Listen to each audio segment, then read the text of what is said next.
Annie's garden. Friends so small, big adventures for us all. Welcome, Oliver, to my ant-sized kitchen. Annie, are you sure these tiny grains are worth trying? Oh, you silly grasshopper, of course.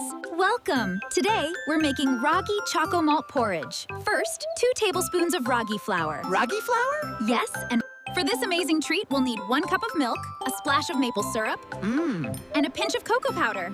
Wow, this looks delicious. Now, whisk the Raagi in cold milk so it's not lumpy.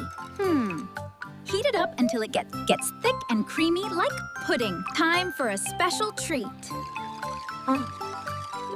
Oh, I can't wait.